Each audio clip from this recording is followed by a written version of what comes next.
In New York with Adriana Diaz, we continue our coverage of the midair collision that killed dozens of people outside Washington's Reagan National Airport. An Army Black Hawk helicopter on a training mission collided with an American Airlines flight from Wichita, Kansas, just before 9 p.m. local time. Rescue crews have been working all night at the crash site, recovering bodies and searching for survivors. Nicole Skanga is at a presser that is taking place right now. Yeah, this presser happening imminently, and earlier today we heard from law enforcement agencies across the capital region about just how expansive this search and rescue mission has been, with over 300 personnel on the ground and in the water. Of course, the big question remaining, are there any survivors? How many bodies have been recovered? A law enforcement source telling CBS News that at least 30 bodies have been recovered from the icy Potomac, waiting on official confirmation here from authorities just regarding how much debris, how many individuals they were able to actually pull from the water here. And authorities could also tell us a little bit more about when we will switch from this being a search and recovery mission to specifically more of a salvage mission. We know that investigators are also on the ground with the NTSB, the National Transportation Safety Board. They are the lead on this investigation, and we are waiting to hear what they were able to recover on the scene, what they'll be looking for. Of course, we know that investigators right now are very focused on why this Army Black Hawk helicopter was flying at such a low altitude near the airport. Everyone asking that question today. Beyond that, of course, we know that there were 60 passengers and 4 crew members aboard the plane, in addition to 3 Army soldiers in that Black Hawk. But we know few details regarding who was on that flight, so hoping that authorities might also share a little bit more with us about some of those victims there. Still so many questions, Nicole. Thank you so much. Stand by a second. Let us know when that press conference starts. But for now, let's go to our senior transportation correspondent, Chris Van Cleve. Chris? Adriana, those helicopters are supposed to fly at 200 feet or less when they approach the arrival pattern or the departure pattern for Washington Reagan Airport. We were up in the D.C. police helicopter just a couple of weeks ago ahead of the inauguration, and when we approached the area that was under Reagan Tower control, we very quickly descended from about 850 feet down below 200 feet for that very reason, to be out of the way of the commercial airline traffic that was operating. So one of the things that investigators are going to want to try to understand here is if the preliminary flight data is correct, why the helicopter appears to perhaps have been above that 200-foot, what I would call a hard deck, if you will, for those helicopters. Obviously, a priority is going to be getting the black boxes, the cockpit voice recorder, the cockpit data recorder. There was some reports last night that a team thought they may have found at least one of them. So that may be an update we get today from the NTSB. Back inside to you, Adriana. All right, Chris, thank you so much. And we are now looking at this press conference that's about to begin. D.C. Mayor Muriel Bowser is at the podium. Let's listen in.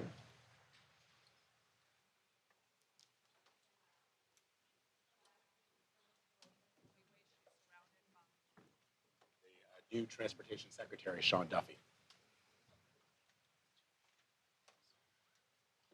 All right, Muriel Bowser is standing there at the podium about to begin. She is standing with leaders in Washington, D.C., including the EMS and fire chief. I'm Muriel Bowser. I'm the mayor of Washington, D.C. We are here at Reagan National Airport to provide an update on the tragic events of last night.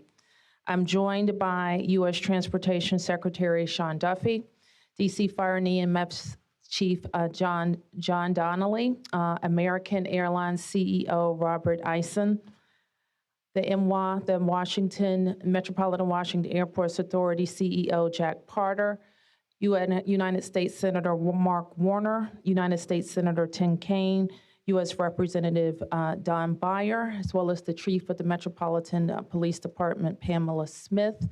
And we are joined by first responders from across the metropolitan Washington region.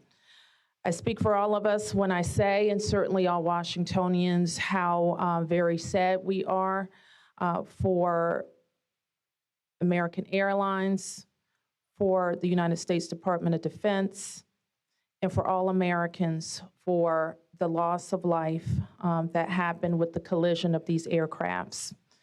We know that includes families from across our region, as well as in Kansas and across the country. This morning, we all share in a profound sense of grief. I do want to thank the first responders who acted quickly last night, who ran towards danger, went into a very frigid river, and have worked throughout the night.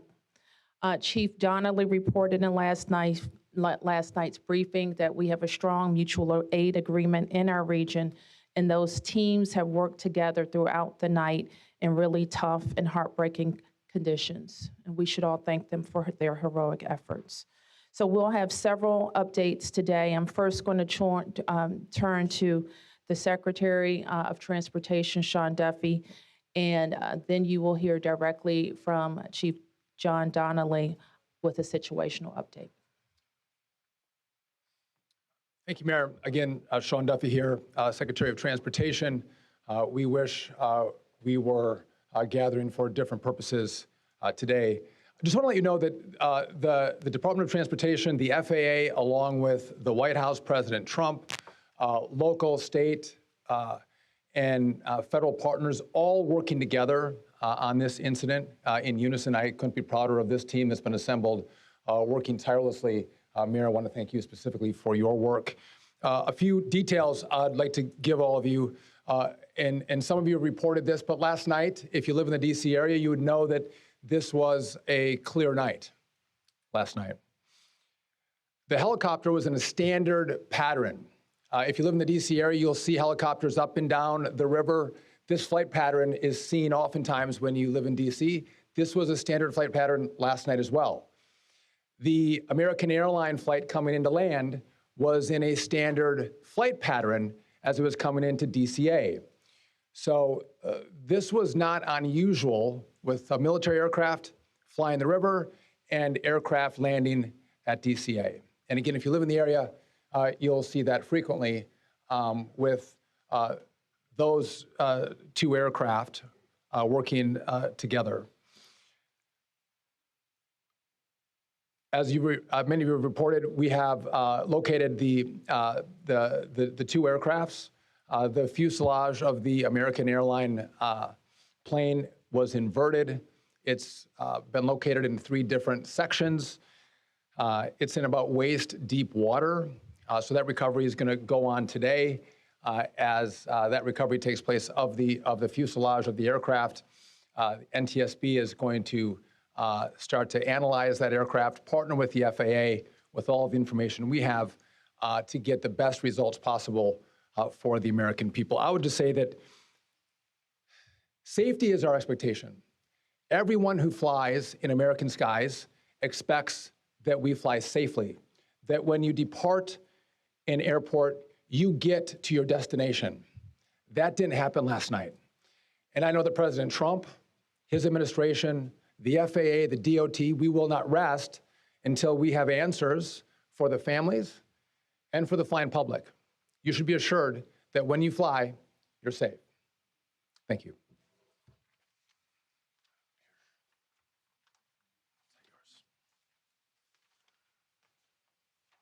Thank you, Secretary. Thank you, Mayor. I'm joined today with Fire Chief Bonnet from the Metropolitan Washington Airports Authority, and I'm John Donnelly, Chief of the District of Columbia Fire and EMS Department. Last night at 8:48, the control tower sounded an alert, which alerts responders to respond to a report of an aircraft crash on or near the airport. That sets off an immediate response from the Airport Authority Fire Department, from the District of Columbia and Metropolitan Harbor Patrol fireboats and other fireboats on the river in order to support that type of operation. Very quickly, this call escalated. It became apparent, the responders realized that they had a plane crash and immediately escalated to a response that ultimately included about 300 people last night. These responders found extremely frigid conditions. They found heavy wind. They found ice on the water, and operated all night in those conditions. I'd like to take a moment to acknowledge the agencies that responded in addition to DC Fire and EMS and the Metropolitan Washington Airports Authority, Montgomery County Fire Department, the Prince George's County Fire Department, the Charles County Fire Department, the Baltimore County Police Department, the Anne Arundel County Fire Department, the Alexandria Fire Department, the Arlington County Fire Department, the Fairfax Fire Department, the Prince William Fire Department, the Baltimore City Police Department, the Maryland State Police, the Maryland Natural Resources Police, the Department of Defense, the Joint Base in Bowling Fire Department and the staff there, the U.S. Army, the U.S. Coast Guard, the United States Park Police, the Metropolitan Police Department, the FBI, and the NTSB. Despite all those efforts, we are now at a point where we are switching from a rescue operation to a recovery operation. At this point, we don't believe there are any survivors from this accident. And we have recovered 27 people from the plane and 1 from the helicopter. The District Office of the Medical Examiner has lead on reuniting these bodies and these people with their loved ones, and we will continue to work to find all the bodies and collect them and reunite them with their loved ones. We should also acknowledge that the Virginia Medical Examiner and the Army Medical Examiner are involved in this operation and a very important part of getting people identified. So.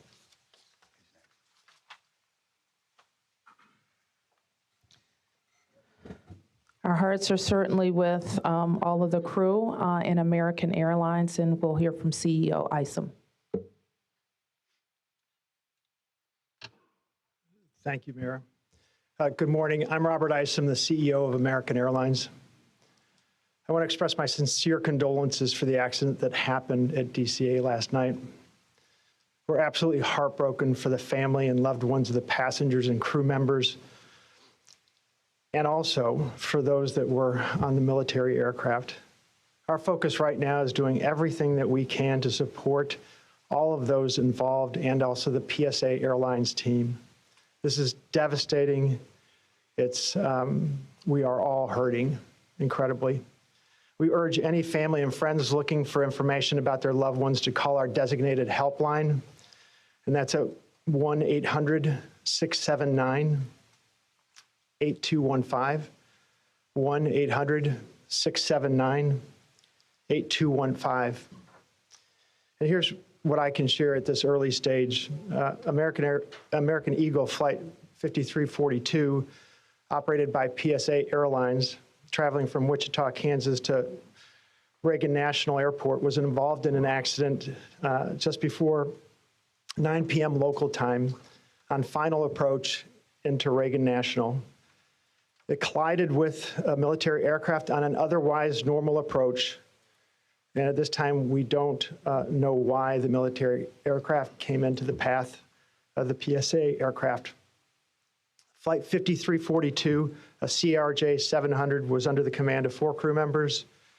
They carried 60 passengers, as you know, for a total of 64 people on board. In addition to local resources already here in DC, American Airlines has activated our care team, and that's a group of specialists that are trained to support these types of responses. These team members are on site or arriving soon. And additionally, we have members of our GO team that are on ground here in DC, and they're being deployed with resources to do everything that we can to take care of the needs of the families and the loved ones of the passengers and crew members. And that is our sole focus. And we're so grateful for the first responders. They've been working through the night with courageous efforts. We're actively working with local, state, and federal authorities on emergency response efforts and closely coordinating with PSA Airlines as they cooperate fully with the NTSB on the investigation. I know that there are many questions. At this early stage, I just won't be able to answer many, but we'll provide additional information as it comes. Thank you. I want to introduce the Metropolitan Washington Airports Authority CEO, Jack Potter. The authority manages Reagan Washington National and Dulles International. Good morning, and thank you, Mayor. First, let me begin by expressing our condolences for all the victims of this flight and for their families.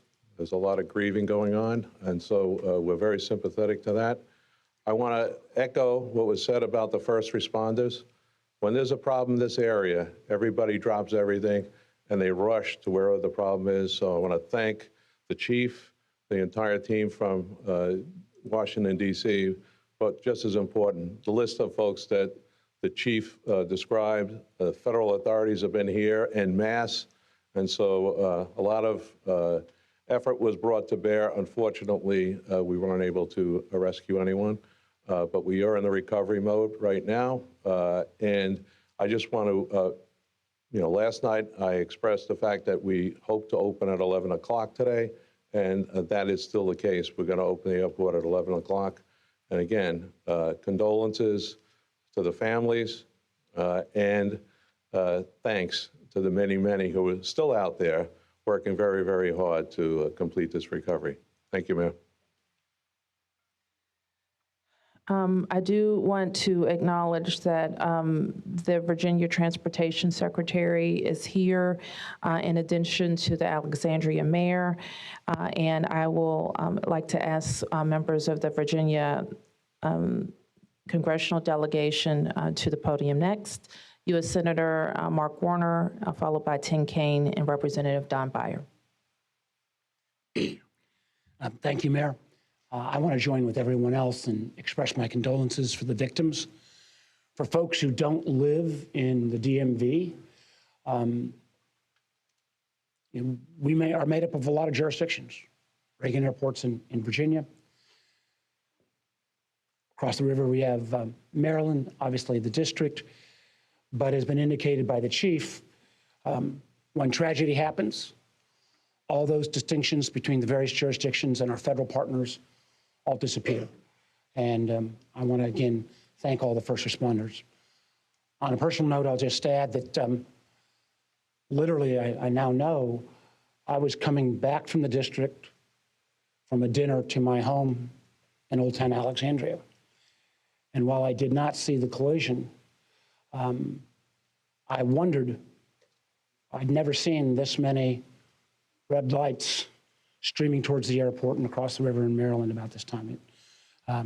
My phone started blowing up, and I realized that this accident had taken place. There'll be a time to figure out. I know NTSB will have a briefing later in the day. But to the victims, our condolences. To the first responders, our thanks. Sorrow, thanks, and questions. So sorrow, as all have expressed, to the crew, to the passengers, to the soldiers, to their families, to their friends, to their loved ones, to people who are still trying to get information and unsure whether their loved ones have been lost. We offer our profound condolences to them and our sorrow for this tragedy.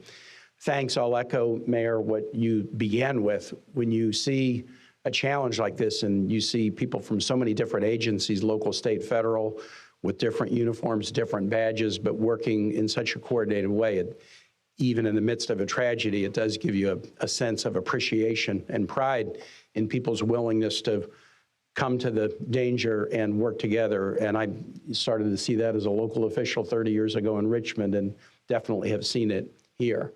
And then finally, questions. There are going to be a lot of questions, obviously, a lot of questions. And that's what the NTSB's job is to be an independent investigator of incidents like this. And they are here. We were in dialogue with them earlier today. They've been here since they got the alert, and they will be doing the work and playing lead in answering the many questions that we have. And that's as it should be. It's not a time to speculate. It's a time to investigate and get answers to the questions we need. And I have confidence that will be done. Thank you. Following up on the Senator, I think grief, thanks, and service. With millions and millions of Americans traveling every year, we are all grieving, knowing that it could have been our loved ones, it could have been us. And our hearts go out to all those who have lost folks. In a most partisan place also, I'm really thankful that Democrats and Republicans, people from all over, have come together to try to make sure that people are served. As a local representative, I want the families to know that our office is available to serve you in any way we possibly can through this time of grief and transition and loss. And then also just note that we're deeply grateful for the people who risked their lives last night on a moment's notice and spent the whole night on the river in the ice and the wind, serving us. And then finally, as Senator Kane, Senator Warner noted, after the NTSB investigation, we've got to make sure that at the federal level and with the support of Virginia, Maryland, D.C., we're doing everything we can to make sure this does not happen again.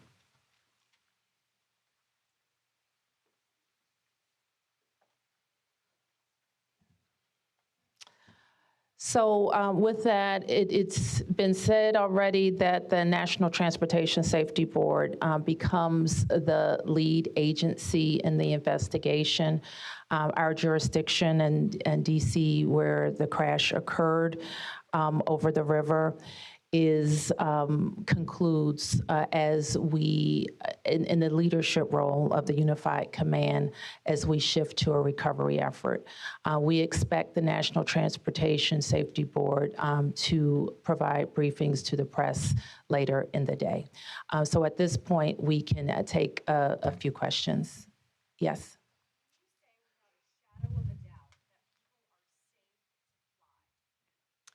What we can talk about today is what happened here with the collision of these vehicles. We said what we know, and that the National Transportation Safety Board continues to investigate. I don't know that any of us have been briefed on anything that would suggest any other aircraft are implicated. Yes. You're still missing 30+ people in the water. What are some of the challenges in recovering them right now? Chief. So the rescue operation or the recovery operation goes on. It's a lot of touch and feel in the different parts of the plane or in the helicopter. And the crash area is a little spread out, so we've got some work to do. And I think it's a pretty normal type of situation. I don't think it's extraordinary. How spread out is this debris field? So the wind started blowing last night, so we've had debris travel from the airport down as far as the Wilson Bridge. Mile-wise, how far is that? I couldn't tell you. Less than a mile. This is a question for CEO Carter. You're going to open the airport at 11 o'clock this morning. How are you going to do that? And what impact is that going to have on operations, on passengers, on people's anxiety? How are we going to do this? Well, we're going to open the airport at 11 o'clock. It's safe. We've worked with all the federal agencies, FAA, and it's been determined that we can open that airport safely. The recovery effort that's on our property is on the waterfront. Our primary runway, 119, will be open. It's away from any activity. We're going to have a secure area around that. So all are comfortable that we can get back to operations. Now, each airline will announce or communicate to their passengers what their operations are going to be. Obviously, their networks were disrupted overnight, and so we might have a slow recovery, but the bottom line is we will begin to have aircraft moving in and out of this airport at 11 o'clock. Okay, so 1, 2, 3.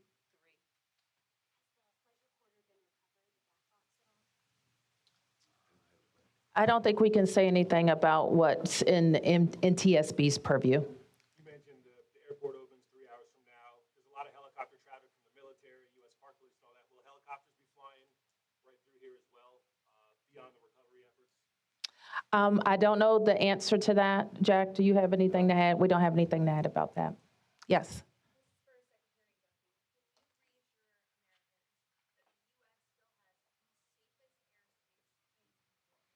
So the question is, can I guarantee the American flying public that the United States has the most safe and secure airspace in the world? And the answer to that is absolutely, yes, we do. We have early indicators of what happened here, and I will tell you with complete confidence, we have the safest airspace in the world.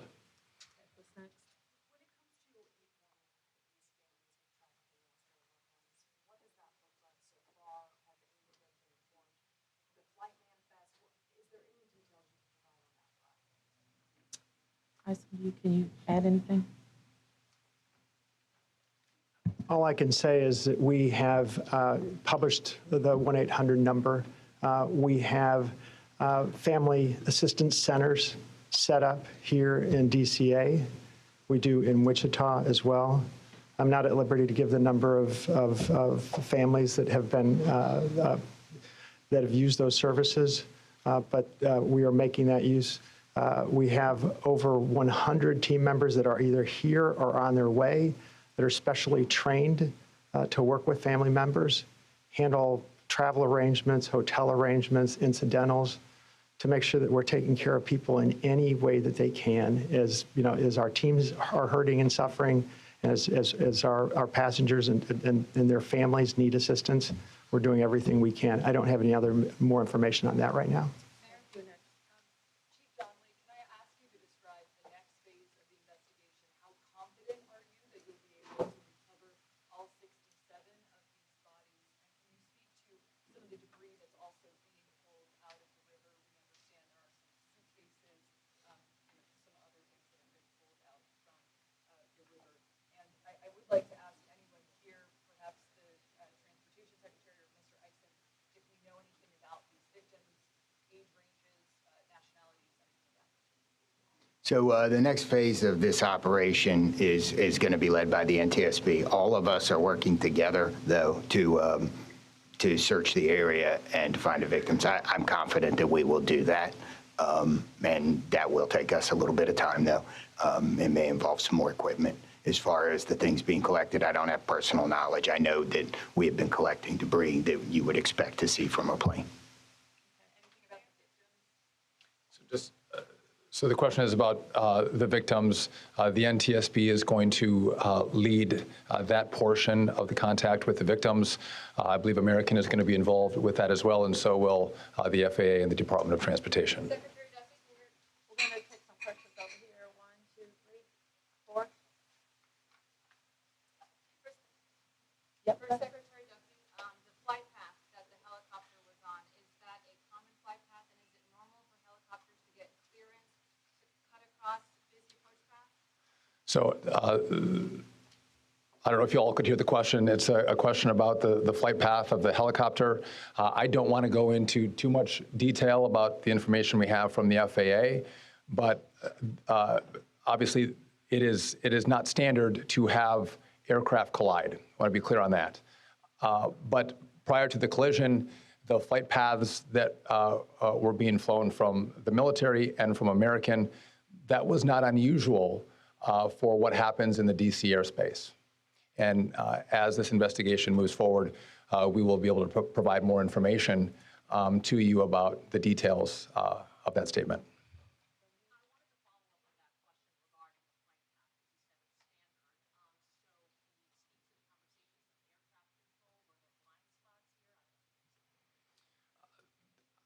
So the question is, were there blind spots with air traffic control? I don't want to make statements about that. I don't lead into that answer. But again, I think whether it was air traffic control, whether it was military aircraft, helicopters, or the American flight, everything was standard in the lead up to the crash. Now, obviously, something happened here. You'll get more information and more details as this investigation moves forward. We'll learn what happened. But again, those who live in the DC area, we see military helicopters fly up and down the river. It's a standard path that they fly. They're used to aircraft landing at DCA, and there's a procedure in place because this happens every day. Something went wrong here. I look forward to the time and point when we can give you that information, but I don't want to comment on that right now.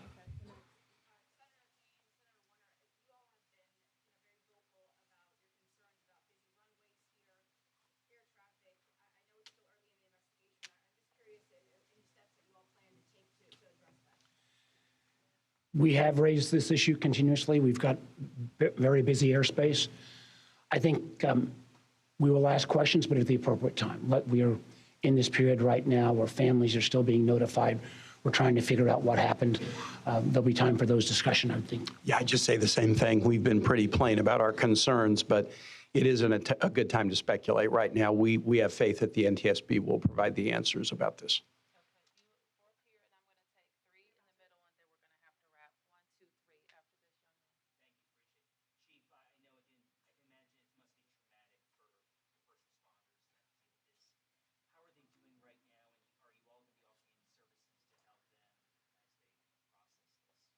So thank you for the question.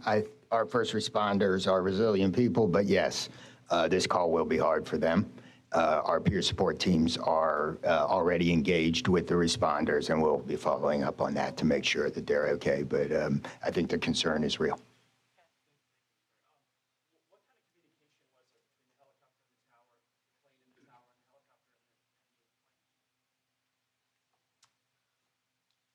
I don't want to say too much on the communication between the helicopter in the tower and the airline in the tower, but I will say this: there was communication.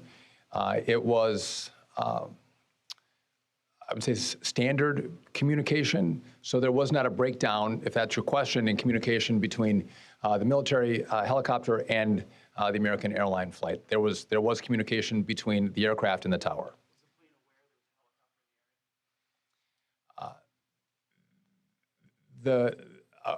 I would say the helicopter was aware that there was a plane in the area.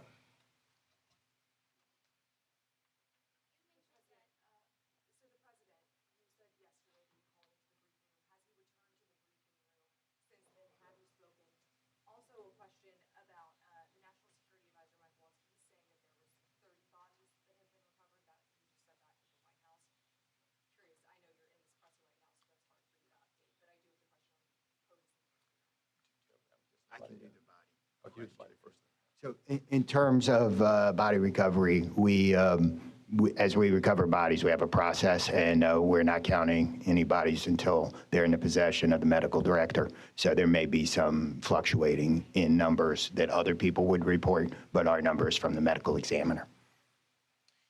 So just in regard to the president, in the briefing room, I've been with this team for the last hour plus as we've worked through the details of the information we wanted to give you.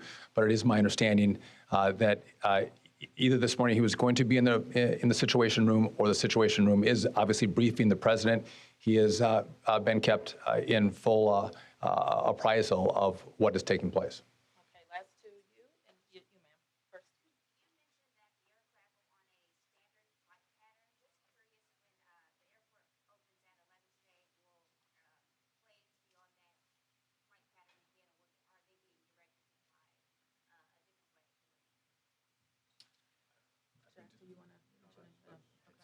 Well, I mean,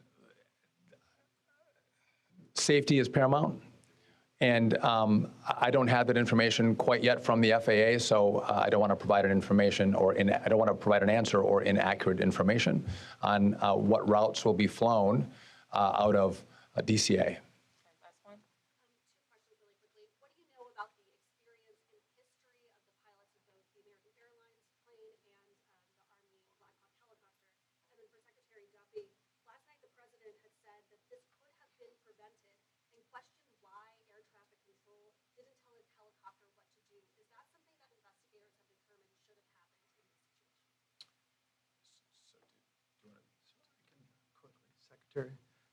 Just quickly, I don't have a lot of information to release, but these are experienced pilots. I know that the captain had 6 years with PSA, or almost 6 years with PSA, and the first officer almost 2 years.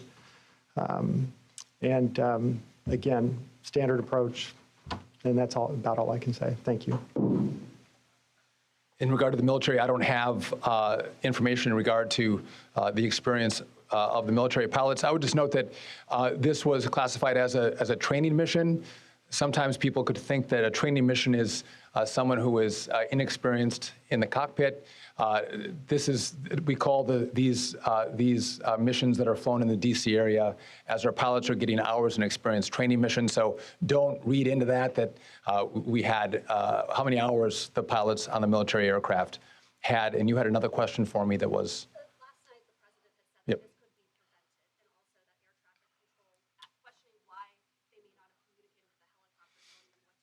We are going to wait for all the information to come in from this vantage point, but to back up what the president said, what I've seen so far, do I think this was preventable? Absolutely. Thank you. Is there an acting FAA director?